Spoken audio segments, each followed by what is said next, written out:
හිතන්න එකම එක ප්‍රහාරයකින් මුළු නගරයක්ම සිතියමෙන් අතුගාලා දාන්න පුළුවන් මහද්වීප හරහා පියාඹල යන ආයුධයක් ගැන. ඔව් අපි මේ කතා කරන්නේ බැලිස්ටික් මිසයිල් ගැන.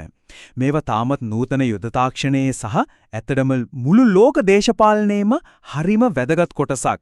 ඉතින් මේ කතාබහෙන් අපි බලමු මේ බලගතු ආයුධ වැඩ කරන්නේ කොහොමද? මේවායේ ඉතිහාසය මොකද්ද? ඒ වගේම මේවා ලෝකයේ බලතුලනයට කොහොමද බලපාන්නේ කියලා. දැන් බලන්න. මේ කියමන එන්නේ 1943 දී.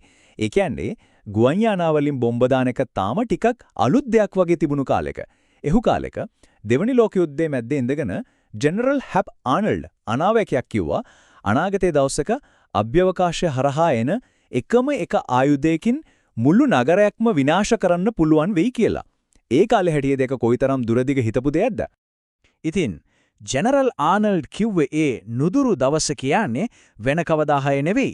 ඒක තමයි අද. එදා තිබුණු ඒ සංකල්පය අද ඇත්තක් වෙලා. ලෝක බලවතුන්ගේ අවිගබඩාවල තීරණාත්මකම ආයුධයක් බවට පත් වෙලා. ඒ අනාවැකිය දැන් අපේ යථාර්ථය.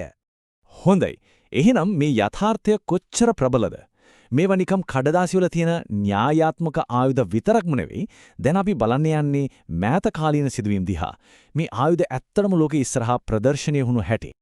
අපි දැක්කා ඊතා මෑතකදී ඉරානය මැද පෙරදිග පුරා දැවැන්ත මිසයිල සහ ඩ්‍රෝන ප්‍රහාර එල්ල කරනවා. සමහර රටවල් වල තිබුණු අති නවීන ගුවන් ආරක්ෂණ පද්ධති පවා මේවයින් බිඳගෙන ගියා. ඇත්තටම ඉතිහාසයේ එල්ල කරපු විශාලතම බැලිස්ටික් මිසයිල් ප්‍රහාරය එල්ල වුණෙත් මේ කාලෙදිමයි.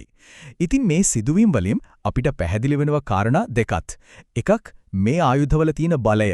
දෙක ඒවා කොච්චර දියුණු ආරක්ෂණ පද්ධති වුණත් බිඳ දාන්න පුළුවන් කියන එක. හොඳයි. ඉතින් අපි මේ තැනට ආවේ කොහොමද? මේ ගමන තේරුම් ගන්න අපි මේ කාරණා ටික එකින් එක බලමු. මුලින්ම මේ ආයුධ ප්‍රදර්ශනය වුණු හැටි, ඊට පස්සේ මිසයිලයක් බැලිස්ටික් වෙන්නේ ඇයි කියලා, V2 රොකට්ටුවේ ඉඳන් ICBM දක්වා ඉතිහාසය. ඒ වගේම බලය අනුව වර්ගීකරණය, උපාය මාර්ගික වැදගත්කම සහ අනාගතයේදී මොකද වෙන්නේ කියන එක. එහෙනම් අපි පටන් ගමු මුලම තැනින්. මොකන්ද මේ බැලිස්ටික් කියන වචනේ තේරුම? මිසයිලයක් බැලිස්ටික් වෙන්නේ මොන හේතුවක් නිසාද? මේක හරිම සරලයි. හරියට අපි ගලක් උඩට විසික් කරා වගේ. ඒ ගල උඩට යනකොට අපි අතේ බලය තියෙනවා. ඒත් ඉහළම තැනට ගියාට පස්සේ ඒක ආපහු පහළට වැටෙන්නේ ගුරුත්වාකර්ෂණයට අනුව. කිසිම බලයක් නැතුව.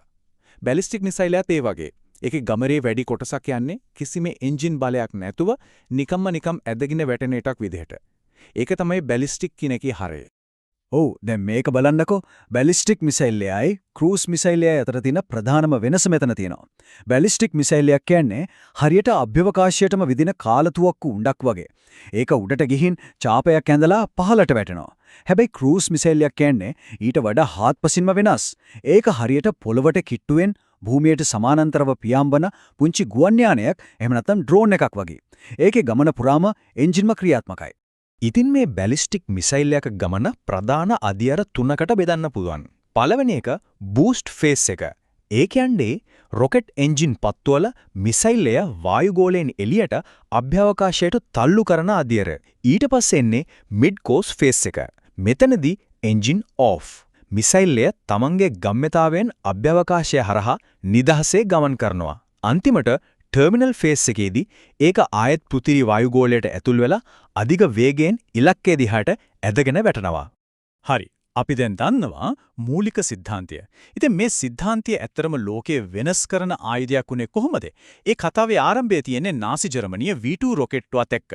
අපි දැන් V2 එකේ ඉඳන් අද තියෙන ICBM ඒ කියන්නේ අන්තර් මහද්වීපික බැලිස්ටික් මිසයිල් දක්වා ආපු ගමන දිහා බලමු. මේ කාලරාමෝ දිහා බලන්න. 1942 නාසි ජර්මනිය පළවෙනි බැලිස්ටික් මිසයිලේ V2 සාර්ථකව දියත් කරනවා. ඊට අවුරුදු 15කට පස්සේ 1957 දී සෝවියට් සංගමය ලෝකයේ පළවෙනි අන්තර් මහද්වීපික බැලිස්ටික් මිසයිලය හදනවා. ඒ කියන්නේ එක මහද්වීපයකට ඉඳන් තව මහද්වීපයකට ප්‍රහාර එල්ල කරන්න පුළුවන් මිසයිලයක්. ඊට පස්සේ ඇමරිකාවත් ඒ තරඟයට එකතු වෙනවා. 1970 වෙද්දී එක මිසයිලයකින් ඉලක්ක කීපයකටම ගහන්න පුළුවන් MIRV තාක්ෂණයත් එනවා. බලන්නකෝ සීතල යුද්ධ කාලේ මේ තාක්ෂණයේ වර්ධනය වෙලා තියෙන වේගය. ඉතින් මේ තාක්ෂණයේ දියුණු වෙනවත් එක්කම විවිධ අවශ්‍යතාවලට ගැළපෙන විදිහට විවිධ වර්ගයේ මිසයිල් හැදුවා. ඒ කියන්නේ හැම බැලිස්ටික් මිසයිල් එකක්ම එක වගේ නෑ. ඒවායේ බලය, දුර මේ හැම දෙයක්ම වෙනස්. අපි බලමු ඒ බලයේ වර්ණාවලිය ගැන. මේ වගවේ තියෙන්නේ ප්‍රධාන වර්ගීකරණය SRBM. ඒ කියන්නේ කිලෝමීටර 10කට වඩා අඩු කෙටි දුර මිසයිල්. මේවා සාමාන්‍යයෙන් යුද පිටියක පාවිච්චි කරන ඒවා. ඊට පස්සේ මධ්‍යම දුර, අතරමැදි දුර මිසයිල් තියෙනවා.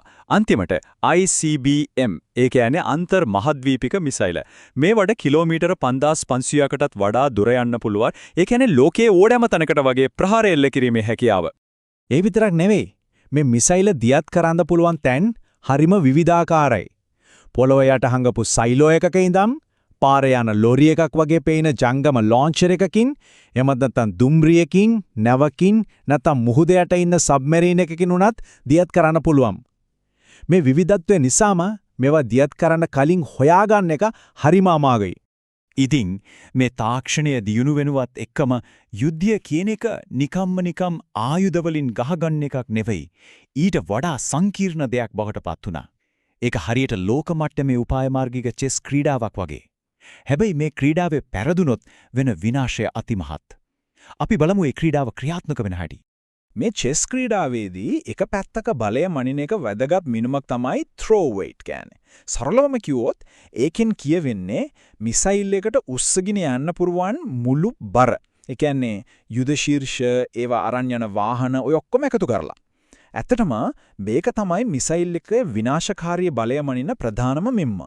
සීතල යුද්ධ කාලයේ ඇමරිකාවයි සෝවියට් සංගමයයි අතරේ තිබුණු සාකච්ඡාවලදී දිගොල්ලන්ගේ බලය සංසන්දනය කළේ මේ throw weight අගය පාවිච්චි කරලා. දැන් මේ අගය දිහා බලන්න කිලෝග්‍රෑම් 8,800ක්. මේ තමයි රුසියාවේ R-30M කියන මිසයිල්ලේ throw weight එක. ඒකට නිකන් නෙවෙයි සේටන් කියලා නමකුත් දාලා තියෙන්නේ.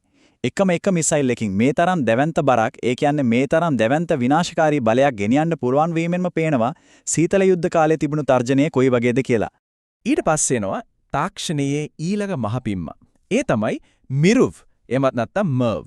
මේකෙන් කියවෙන්නේ එක මිසයිලයක් දියත් කරාම ඒක ඇතුලේ තියෙන යුද ශීර්ෂ කිහිපයක් එකිනෙකට වෙනස් ඉලක්කවලට යොමු කරන්න පුළුවන් කියන එක. හිතන්න එක මිසයිලයක් දියත් කරලා නගර කිහිපයකට එකම වෙලාවෙ පහර දීමේ හැකියාව. ඉතින් මේ මිරුව් තාක්ෂණය නිසා මොකද වුනේ? මිසයිල් ප්‍රහාරයකින් ආරක්ෂා වෙන එක. ඒක ඇත්තම කරන්න බැරි දියක් බවට පත් වුණා. මොකද එක මිසයිලයක් බිම දැම්මත් ඒකෙන් එන අනිත් යුද්ධ ශීර්ෂ ඉලක්කවලට යනවා. මේ නිසා දෙපැත්තටම තේරුණා යුද්ධයක් පටන් ගත්තොත් දෙගොල්ලොම සහතික වශයෙන්ම විනාශ වෙනවා කියලා. මේකට තමයි mutual assured destruction එහෙමත් නැත්නම් MAD කියලා කියන්නේ. හැබැයි මේ උපාය මාර්ගික චෙස් ක්‍රීඩාව කවදාවත් නතර වෙන්නේ නැහැ. එක පැත්තක් ආරක්ෂාවක් හැදුවොත් අනිත් පැත්ත එක බින්දින්න ක්‍රමයක් හදනවා. තාක්ෂණය දිගටම ඉස්සරහට යනවා. ඉතින් මේ මිසයිල තාක්ෂණයේ මීළඟ පියවර මොකක් වෙයිද? දැන් අපි දකිනවා අලුත් නවෝත්පාදන. ක්වාසි බැලිස්ටික් මිසයිල් වගේ. මේවාට වායුගෝලයේ ඇතුළේදී තමන්ගේ ගමන් මඟ වෙනස් කරන්න පුළුවන්.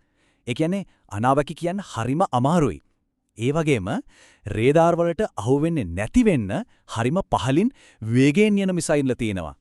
ඊටත් වඩා දියුණුයි අධිධ්වනික ග්ලයිඩ් වාහන. මේ හැම දෙයකම අරමුණ එකයි. දැනට තියෙන මිසයිල් ආරක්ෂණ පද්ධති පරද්දන එක.